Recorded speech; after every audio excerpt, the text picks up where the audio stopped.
If there is one thing that society has overrated, is happiness.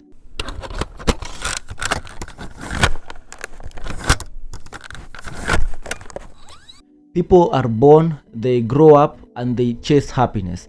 Everyone wants to be happy, but there is something that they don't tell you about happiness. Now, happiness is nothing more than a state of mind, and happiness is not something which will happen in entirety. Happiness is a fleeting thing. You can't always be happy every moment. There are some moments that you'll be happy, there are some moments that you'll be sad. And if you enter into this loophole of chasing happiness, you are doomed. And by the end of this video, I'm going to share with you that beyond happiness and unhappiness, we have something which is called peace. And that is what you should aim to achieve, or what you should aim to search for. Peace, not happiness. Why should I say the word peace? Let me talk about this in depth. Now, most of you don't know how peace is very underrated.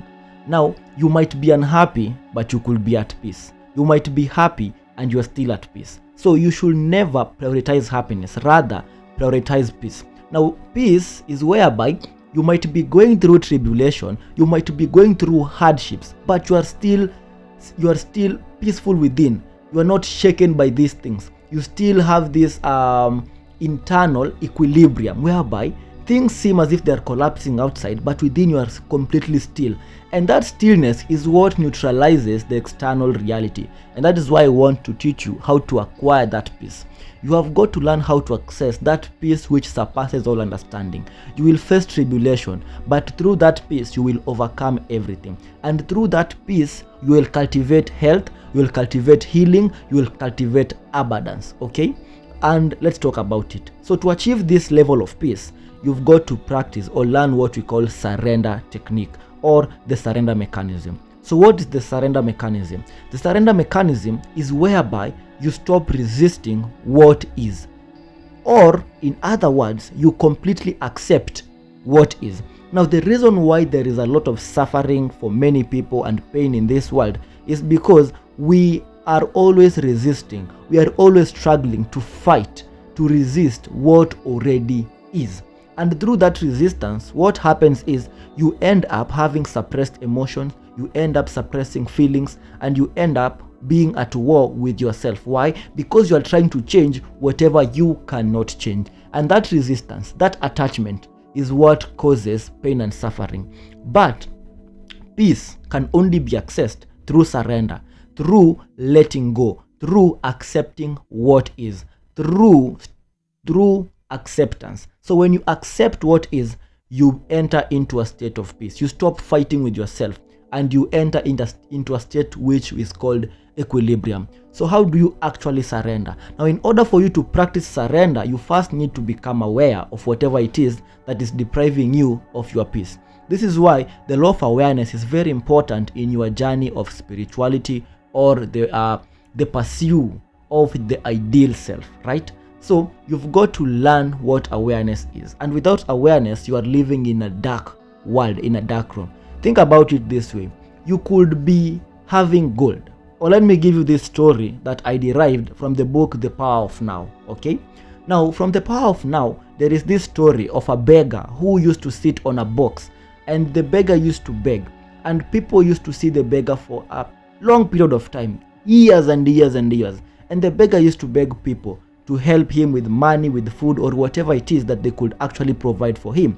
But one day, there was this man, this enlightened teacher, who came by, and the beggar asked him, "Please help me with money, with food, with whatever it is you can help me." But the man said, "I have nothing to give you, but I'm curious. That box that you are actually sitting upon, what is inside it?" And the beggar was like, "I've been sitting on this box for my whole life, and there is nothing inside it." But this man persisted and asked him, "Check what is inside this box. Have you ever checked whatever is inside it?" And the beggar was like, "I've never checked what's inside the box. I've just been sitting with it." But this man begged him to check the box. So the beggar decided to do what? To check what was inside the box. And to his amazement, inside the box, it contained pieces of gold that were worth more. These pieces of gold, if sold, this beggar will be so rich that begging will not be something that he would ever do for generations to come. So the beggar was very, very, very, very, very excited, and was very, very, it blew his mind, right?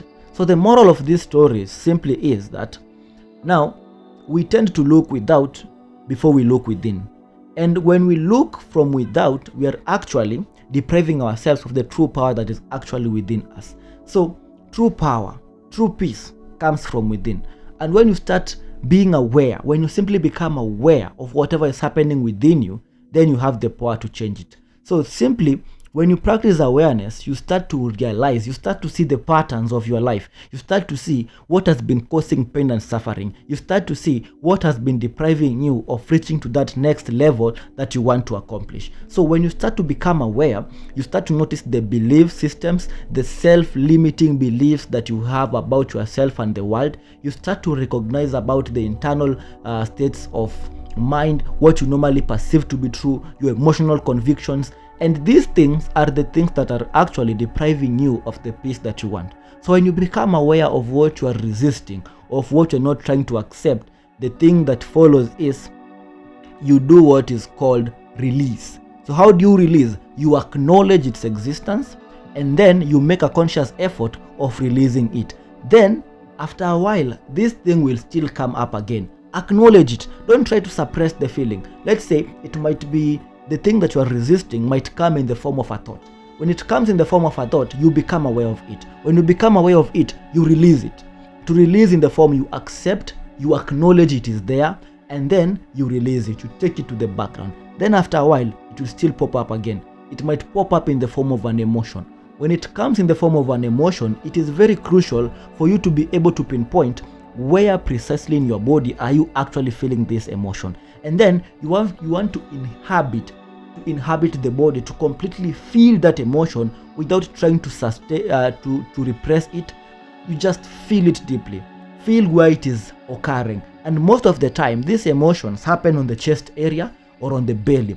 Feel them completely without trying to alter them, without trying to label them, or without trying to actually suppress them. That is how you begin to surrender. So the more you do this, the more you're actually bringing up the unconscious. Remember Carl Jung's very important quote: up until you make the unconscious conscious, it will lead your life, and you will call it fate. So it's your job to bring the unconscious, to make the unconscious conscious. And once you make the unconscious conscious, you are now conscious of the unconscious. And when you are conscious of the unconscious, you can now choose to release the unconscious beliefs, the unconscious thoughts that you have.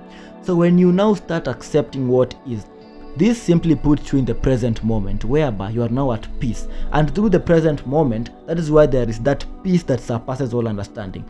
And each time, whenever things come up that you are struggling to resist, to suppress, you'll not be letting them go, and then you'll access this peace. This peace is one of the highest states of consciousness up there to be accessed by people. And once you access the state of peace, you are now aligning to the universal realm. You're now aligning to the God powers that are within you. This will enable you to become a powerful manifester. You'll be doing what we call instant manifestation, or you will be experiencing a lot of synchronicities, whereby things just align without your conscious effort, or without you having to really strain so much, because you are now a child of the universe. You are now at equilibrium. Okay, so if this video has been of help to you, please make sure to subscribe, to like, and to share. And if you wish to work one-on-one with me, please message me on my email account. It's on the description of this video. Check it out. DM me if you're interested to work one-on-one with me. And as always, I'll see you on the next one.